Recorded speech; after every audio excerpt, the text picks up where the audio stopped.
Hola a todos, hoy 11 de diciembre es un día muy especial para el enfoque.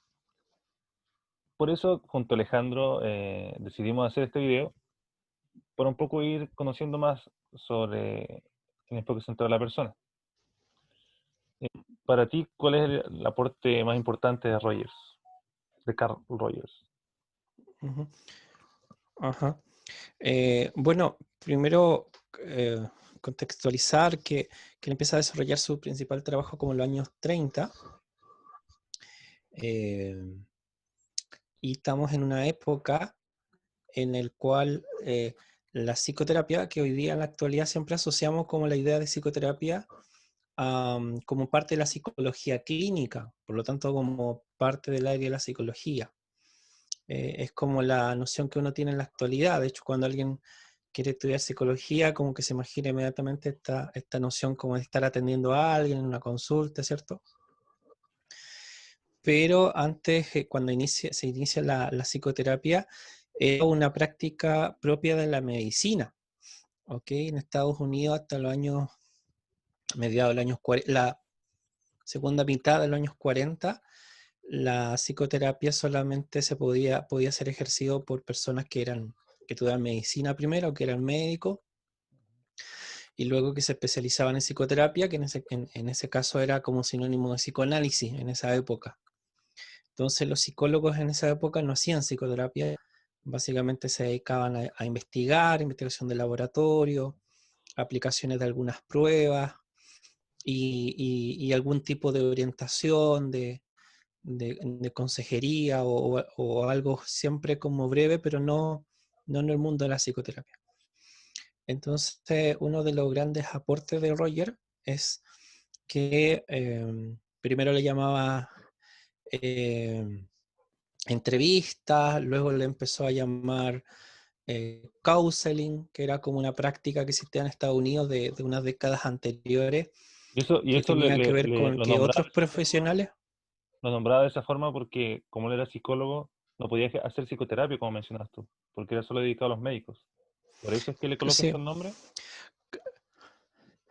así es, él como, quiso empezar a investigar. Obviamente, si decía que estaba haciendo psicoterapia, eso podría ser catalogado y lo podrían haber demandado como por ejercicio ilegal de la profesión de medicina en este caso.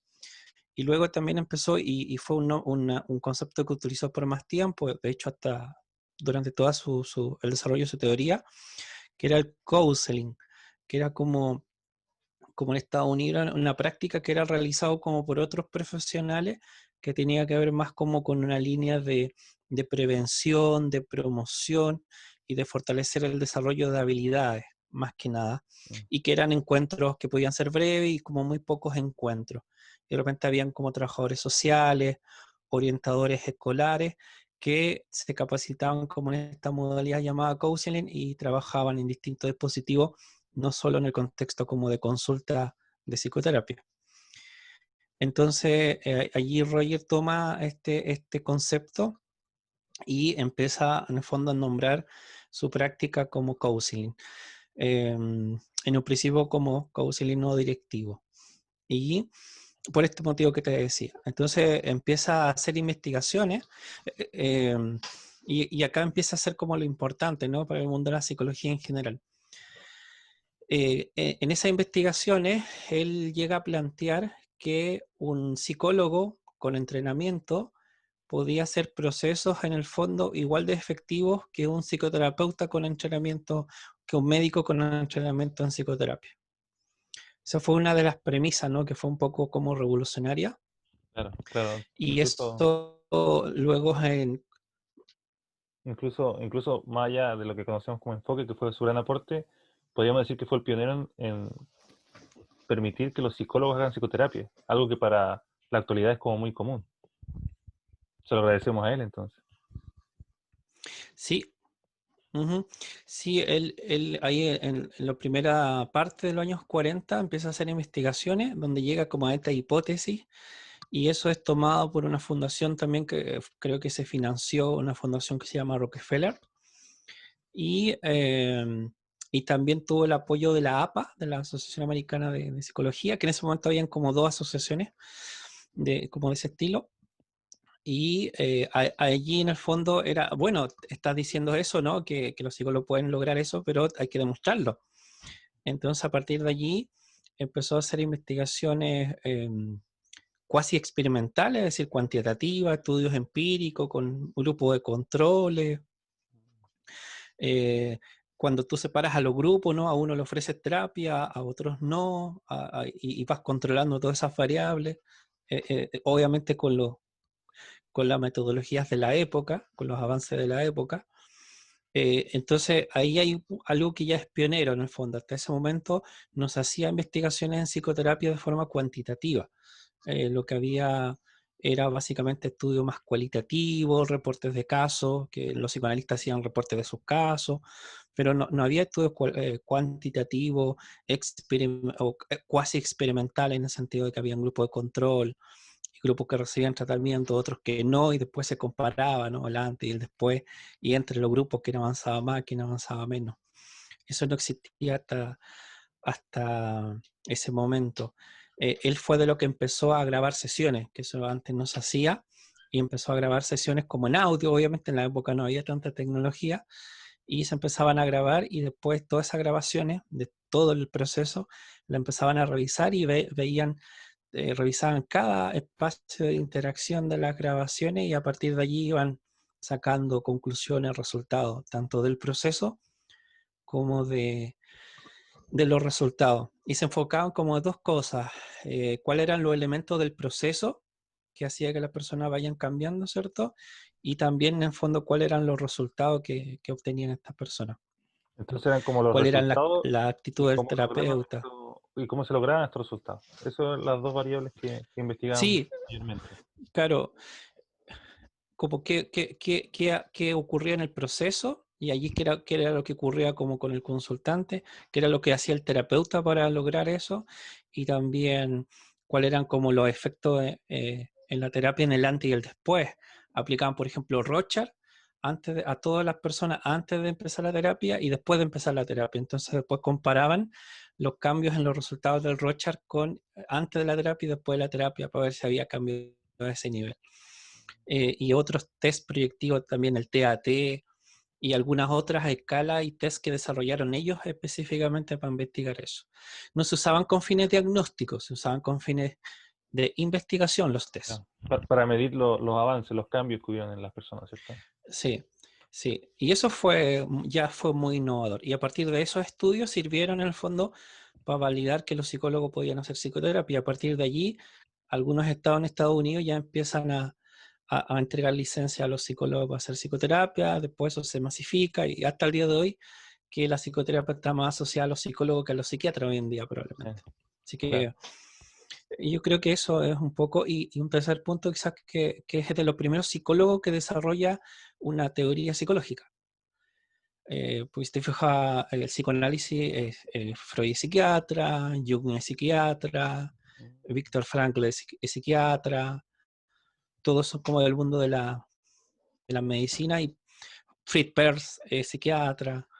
Claro, Roger es Es más de de los, nosotros, más colega, más colega. sí, Es una serie de nosotros. es de los, sí, es de los pocos, no sé si Skinner era propiamente tal del mundo de la psicología o era de la medicina también, ahí no me acuerdo en este momento, pero, pero es de los pocos que desarrolló una teoría psicológica siendo psicólogo de base, no siendo médico. Claro. Oye, Alejandro, Y bueno, atendiendo al video y a la fecha, también quisiera preguntarte, y para que sepan todos, ¿por qué el 11 de diciembre? ¿Qué tiene de importante esta fecha, no? ah, sí, un 11 de diciembre, Carl Rogers fue invitado a realizar una charla en la Universidad de Minnesota, en Estados Unidos. Y allí, no me sé de memoria exactamente el Claro. título, pero era como algo así como Nuevos Horizontes en Psicoterapia o Nuevas Ideas en Psicoterapia, algo por ahí puede ser como la traducción. Esto ya Y después de las ahí, investigaciones que tú nos contabas hace un momento. no, antes en realidad, eso es como Mm. el punto de partida. O sea, habían Ah, algunas investigaciones ya, pero era como en los años 30 y todavía eran más hipótesis que investigaciones propiamente tal. Después de eso, después de esa presentación, genera algún ruido y en el 42 saca su primer libro con con algunos resultados ya de algunas investigaciones, pero del 42 al 50 es donde se hacen gran parte de las investigaciones y que eso sale publicado en un libro que se llama Psicoterapia Centrada en el Cliente en el 51. Como entre el 40 y el 50 fue las principales investigaciones y por eso es que al principio de los 50 es donde estaban todos estos insumos para que la terapia sea ejercida por psicólogos. Y piensa que en Chile, en los años 50, se creó la primera escuela de psicología. Por lo tanto, cuando se crea en Estados Unidos, ya los psicólogos podían hacer psicoterapia. Entonces, en Chile, Mm, la psicología clínica ya parte con la idea de que los psicólogos podían hacer terapia. claro. Eh, entonces, en el 40, es decir, ahí todavía no existía el enfoque central en la persona, todavía no había ninguna de estas ideas. Roger había trabajado con niños, había publicado un libro que se llama El tratamiento del niño problema, pero si bien había algunas ideas como de la terapia relacional, como de la empatía, pero todavía no se constituía como un modelo. Y en el 40 es invitado, un 11 de diciembre de 1940, lo invitaron a dar una charla. ¿Ya? Y allí, esta charla que se llama como Nuevas Ideas, Nuevos Horizontes en Psicoterapia o en Terapia, algo por el estilo. Y ahí esa charla, en varios autores dicen que fue súper polémica, porque él planteó a grandes rasgos como 4 ideas en general. Ujú. Primero, de que la terapia tenía que ser una relación que haya un cierto grado de calidez y se vaya profundizando en esa afectivamente. Entonces, esta idea como de la empatía, de ser cálido como terapeuta, era algo impensado en la época. En lo, En la época donde se ocupaba más el psicoanálisis, que tiende a ser un poco más distante en ese tiempo con el paciente, ¿cierto? sí, o sea, en esa época una de las discusiones del psicoanálisis era si había que saludar o no al paciente cuando entraba a la consulta. Claro. Entonces, entonces esto era muy así revolucionario para algunos. Otra idea era que había que enfocarse más en el presente. Y el presente es en el sentido de, no es que no haya que tomar en cuenta el pasado, pero hay que entender que el pasado está influyendo ahora. Claro. Que también es Y contrario a lo eso que se también era piensa con el psicoanálisis, por supuesto. totalmente exacto, sí. Luego había también una idea de que la relación en sí misma te sea terapéutica. Mm, Y eso también era novedoso, es decir, que no era, el énfasis no estaba en encontrar las técnicas para curar, sino que la relación en sí misma sea terapéutica. Y otro elemento importante era a darle mayor énfasis a lo afectivo, no solo a lo cognitivo. Entonces ahí también había una noción indirecta al conductismo, que estamos hablando de época de que estaba, si no me equivoco, empezando algunas ideas de Skinner, un no Skinner está, jovencito. estaba tomando. No, pero súper Entonces era, revolucionario para la época, para la idea de terapia, sí, de trabajar con la persona. claro, o sea, en esa época el conductismo estaba como estudiando con ratas, con animales, como en esa onda, no como en temas tanto De de terapia. terapia, Mm, ni, ni, ni cerca. La terapia conductual parte como en los años 50, de hecho. mm, Skinner no hacía terapia, era más bien investigador. claro. Así que esas 4 ideas eran muy revolucionarias. Algunos se quedaron gratamente sorprendidos. ¡Hoy qué interesante esto que está diciendo, qué nuevo! Ujú, Y otros aparentemente no les gustó nada, como criticaron al final de eso, criticaron mucho, eso que está diciendo no es psicología, no es ciencia. claro. Así que fue muy invalidado en la primera época, Roger, en ese sentido. Eso fue un 11 de Sin embargo, diciembre de después, 1940. eso fue un 11 de diciembre de 1940, como que se dividieron las aguas y algunos dijeron, no, eso no es psicología, y otros quedaron como muy enganchados. Y allí también yo creo que se dio cuenta de que, oh, lo que estoy diciendo no es ni conductual ni es psicoanalítico, no calza en ninguna de las dos. Por lo tanto, toca hacer algo diferente, porque esa idea no calzaba ni ninguna de las corrientes existentes. Y ese parte, o creo que un artículo revisado de esa charla, aparece en su primer libro como ya del enfoque, Ujú. que es el Course, Orientación Psicológica y Psicoterapia, así se llama en español, donde salen esa idea, de esas 4 ideas de la terapia. Entonces, En alguna entrevista, disculpa, en alguna entrevista en los años 80, si no me equivoco, o antes, bueno, no sé el año en realidad, le preguntan en el fondo cuándo empieza el enfoque, cuándo se empezó esta teoría o este enfoque, y él dice que en realidad es como difícil decir cuándo empezó un modelo, porque seguramente él venía con esta idea igual algunas de antes, pero él dice si hubiera que ponerle una fecha sería el 11 de diciembre de 1940 a partir de esa charla. eso Porque mismo allí te iba él a se dio preguntar. cuenta también, él se dio cuenta que era algo nuevo lo que estaba diciendo y que no calzaba en ninguno de los enfoques existentes en la época. O sea, podemos decir que en esa fecha, hoy un 11 de diciembre, hace 80 años ya creo más o menos, eh, se crean las bases del enfoque central a la persona. Por eso lo celebramos hoy día, ¿no? Exacto. Y son 4 ideas que siguen intactas, digamos. O sea, esto de lo que llamamos esa primera idea de la calidez, probablemente tiene que ver con las 3 actitudes, ¿cierto? Esta idea de trabajar más con lo que le ocurre en la experiencia presente, Ujú.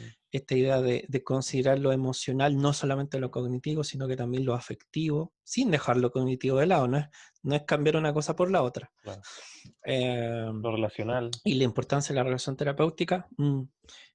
Son 4 ideas que siguen estando vigentes y que incluso ahora otros enfoques, incluso los más cognitivo-conductuales, las nuevas teorías han ido tomando esas ideas, que en nuestro enfoque hace 80 años estaban y en estos otros enfoques son como novedades de los últimos 20 años, digamos. Descubrimiento. Mm, Claro. Entonces, por eso la fecha. Importante entonces para recordar. Así es, sí. Eh, Hoy Alejandro, después de ya 80 años, como mencionábamos hace poco, ¿el enfoque aún tiene vigencia? ¿Qué sientes tú? ¿Aún sigue avanzando? ¿Aún sirve? Ujú. Sí, sí, sí. De hecho, obviamente que no sigue exactamente igual como empezó. Han ido apareciendo nuevos autores, nuevos desarrollos, nuevas líneas de trabajo. Bueno, Roger a partir de los 40, ¿cierto? Pero él estuvo vigente hasta el año 87, Ujú. ¿ok? Entonces, hasta el final de los años 80. Entonces, eh, allí se distinguen como varias fases, ¿no? Como estos primeros años no directivos, Ujú. una segunda fase como de la psicoterapia centrada en el cliente, donde ya se podía hablar libremente de psicoterapia, y una fase más final, que pueden ser los últimos 10 o 15 años, que se habla más de como de enfoque centrado en la persona, entendiendo que ya no es solo un modelo de terapia, sino que es una mirada psicológica que puede ser aplicada a al área educacional, al área laboral, al área comunitaria, al trabajo con grupo, a mediación de conflictos, es decir, que estos principios pueden ser trabajados en distintas áreas. Y hoy en día, como terapia, en esa área como que me manejo más yo, eh, sigue la versión más clásica que planteó Roger, sigue teniendo bastante vigencia, y también han existido otros autores que toman algunas ideas o muchas ideas o casi todas las ideas de Roger y a partir de allí le agregan algunas nuevas, digamos. Entonces allí tenemos, por ejemplo, Gendlin, que desarrolla una mirada experiencial y una herramienta que se llama Focusing. Y él tiene, cuando uno hace la comparación, muchas similitudes con Roger y son 2 o 3 cosas finalmente que son más diferentes. Bueno, ellos trabajaron juntos también en toda esta investigación que nos contabas. Sí, trabajaron casi una década juntos. Ujú. Primero Gendlin como estudiante de doctorado de Roger y luego como parte del equipo de investigación. Ujú. Roger fue de los primeros psicólogos que estaba a cargo que era como el director de un doctorado, digamos. Entonces, por eso hubo mucha producción científica, porque lógicamente todos los estudiantes que tomaban ese doctorado con él magíster y doctorado, tenían que hacer investigaciones y sus tesis eran en psicoterapia centrada en cliente. Ah, bueno, buena idea. Sí, sí. Roger nace dentro de la academia y esa es una diferencia con otro modelo humanista también, Sí, que muy estudioso, mucha nace, investigación. exacto, nace en la academia y en la investigación. Bueno, está Yendlin, está Virginia Eichelen, que fue estudiante, una de esas estudiantes de Roger, Claro. pero en los años 40, mucho más atrás, y desarrolla la terapia de juegos centrada en el niño, es decir, la aplicación de este enfoque a los niños. Está Natalie Roger, que es hija de Carl, y desarrolla una forma de arte terapia del enfoque central a la persona que ella llama conexión creativa. Está, que se llegó a Gary Prouty, que fue alguien que no sé si se formó, pero sí conoció a Roger y se formó principalmente con Gendlin y desarrolla la preterapia, que es una aplicación con personas con cuadros psicopatológicos graves. Y así varios enfoques. Hay, en Inglaterra han desarrollado una mirada más existencial, donde le agregan elementos de autores existenciales. También en Brasil un poco pasa eso, donde agregan miradas de Merleau-Ponty, de Manuel Levinas, eh, y donde le dan una mirada más existencial. Entonces hay harto aporte de autores en distintos países que le van dando como, como una amplitud en cuanto a la teoría, como robusteciendo la teoría, y por otro lado otros autores que tratan de encontrar aplicabilidades específicas a trabajar con niños, a trabajar con ciertas personas, con ciertas situaciones particulares. Entonces un enfoque que está bastante vigente y que si bien en menos medida, pero sigue también investigando, especialmente en Europa. Siguen apareciendo investigaciones sobre la efectividad y sobre otras cuestiones también. Mm. Qué interesante como tú nombras estas fases que permitieron que vaya evolucionando el enfoque, que aparecieron muchos eh, terapeutas que empezaron a ahondar en otras áreas, como nos comentabas tú, incluso la preterapia, que es algo ya más patológico, que se puede profundizar un poco más, y que aún se sigue investigando sobre esto, que eso quiere decir que está muy vigente y sigue siendo muy útil en terapia. Ujú. Sí, y es interesante porque siempre el enfoque no trabaja, bueno, tú sabes, ¿no? Siempre se dice, se trabaja con la persona y no con el diagnóstico. Claro. Y a pesar de eso, también la investigación muestra em, que en el fondo tiene buenos resultados incluso a nivel sintomático, a pesar de que cuando hacemos terapia no estamos focalizados solamente en trabajar el síntoma, sino que trabajamos con la persona y trabajando con la persona, una consecuencia también es que la persona se alivie más de su síntoma. Entonces no es que no queramos que se mejoren de sus síntomas, es como que el abordaje no está focalizado solo en eso. Porque por ahí Roger lo dice, ¿no? El objetivo de la terapia es ayudar a la persona a crecer, no solucionar un problema. Entonces la idea es que encuentre los recursos para poder solucionar el problema por el que acudió y todo lo que pudieran venir, ¿no? Y no que... Entonces eso es como el énfasis que le queremos dar. Bueno, Eso básicamente me parece como es un enfoque que sigue vigente. El legado de Roger sigue vigente y de hecho sigue vigente, me parece, incluso en otro enfoque que han ido tomando esta idea de la empatía hoy día. Es difícil que algún terapeuta te cuestione el tema de la mm, empatía. mm, Difícil. Puede ser que lo entienda de otra forma, que le dé otra definición, pero es difícil que alguien te diga, no, eso no sirve. Ajá. Que la relación terapéutica no es importante. Es difícil que un terapeuta de cualquier enfoque te diga eso. exactamente. Todos te van a decir que es importante. El cómo lo ejecutan va a cambiar, pero nadie puede discutir eso. Entonces, y así hay varias ideas que no, o sea, el legado de lo cognitivo-conductual es que después en los años 70 hacia adelante empiezan a investigar así mucho, mucho, mucho, y hoy en día quizás el enfoque que más investiga, esas formas de investigar partieron con Roger, digamos. Ese es el legado.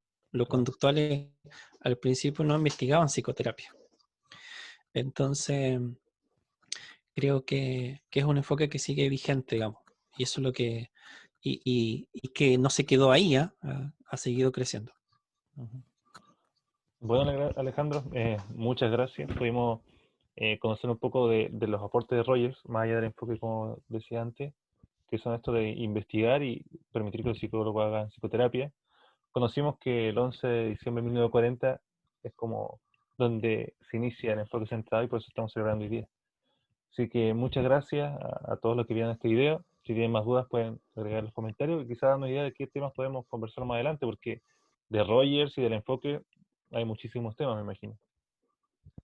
Sí, de hecho, creo que vamos a, a retomar con invitados e invitadas también, ¿no? En Sí, próximos videos. me parece muy buena Así que idea, más específica en algunos temas, ¿no?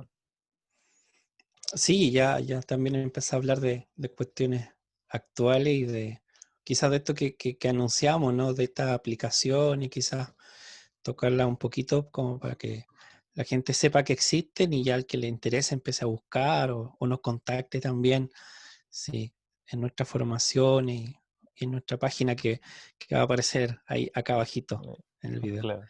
Sí, ahí pueden ver un poco quién conforman el equipo, pueden acceder a nuestra revista, que en enero sale el segundo volumen, una revista gratuita, abierta, así que pueden ver los artículos sin necesidad de registrarse, sin necesidad de pagar, y para ver qué se sigue produciendo también. También queremos aportar en eso y también pueden conocer, bueno, creo que hay algunos artículos por ahí también, algunas traducciones y pueden conocer nuestras actividades también, si les llama la atención y ya quieren conocer un poquito más en profundidad. Ujú. Así que eso, están todos invitados. Fue un gusto. Cuídense. Hasta luego, Alejandro. Gracias. Adiós. Estén bien.